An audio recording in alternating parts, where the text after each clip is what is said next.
হাত দেবো 80 বললে না? এটা কি পকোড়া করে দেয়? ভালো কোনটা হবে? হ্যাঁ। আর এই পমফ্রেট কত করে দিচ্ছ? প্লেট নেবো না, টাকা পিস হলো না? তুমি এটা দাও, এটা ভালো হবে এই মাছটা, পকোড়া করে দিও।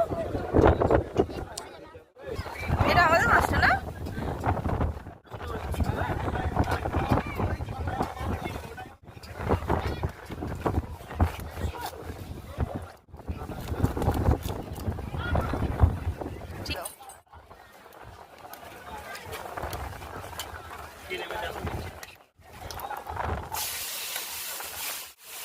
ভেজে নিলে না?